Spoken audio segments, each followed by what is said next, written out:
হয়েছে গোমরামুখা কাকা বাবু? ও কি জেগে গেছে নাকি? আপনি এভাবে মুখের কাছে উপর হয়ে কি দেখছিলেন? এই যাত্রায় বেঁচে গেছি তাহলে? রাধা কিছুই দেখতে পাইনি। কি আর করবো বলো?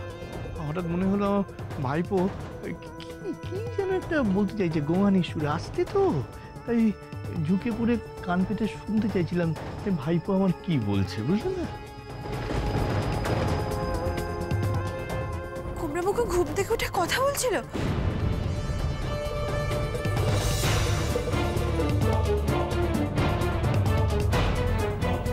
কি হয়েছে আপনার গোমরামুখা?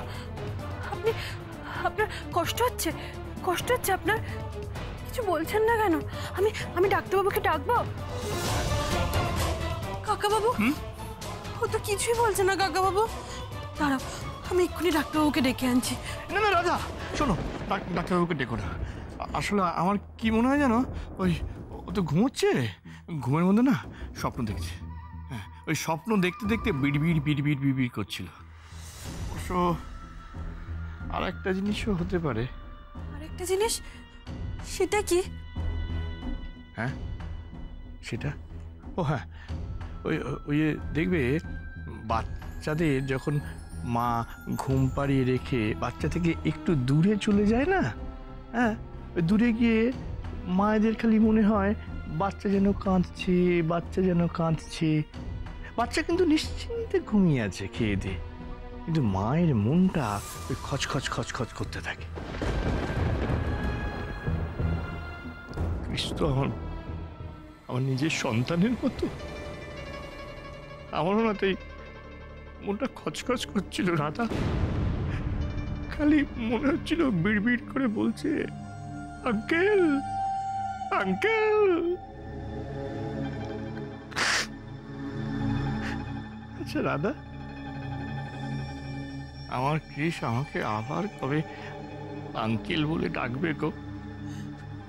ডাকবে কাকাবাবু, ডাকবে। আমার গণেশ দাদা আছে তো, দেখবে আমরা খুব তাড়াতাড়ি গোমরামুখাকে নিয়ে বাড়ি ফিরবো।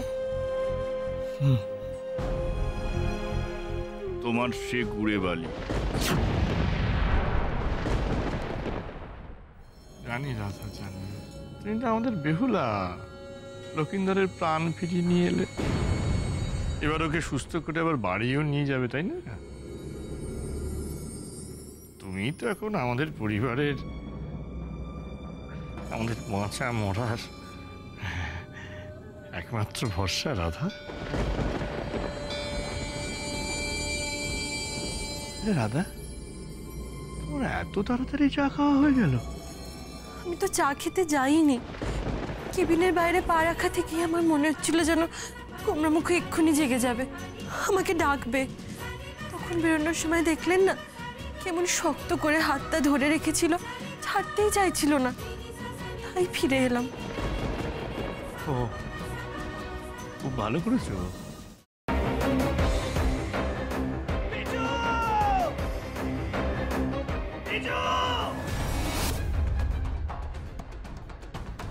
কি করে করতে পারলে তুই?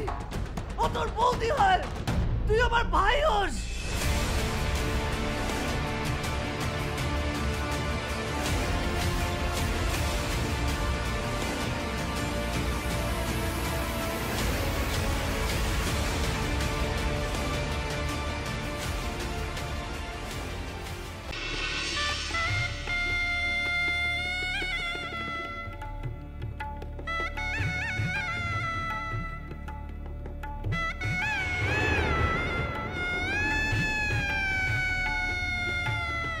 বুঝতে পারছি না আরো একটা বড় ব্লান্ডার করলাম কিনা।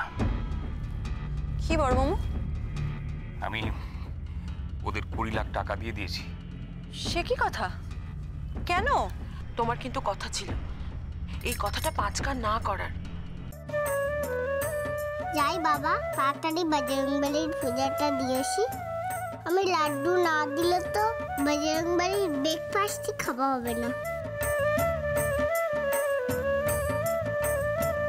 আরে বাবা, এবার তো কোল থেকে নামাও। ও হ্যাঁ হ্যাঁ, আর যা বললাম মনে রেখো।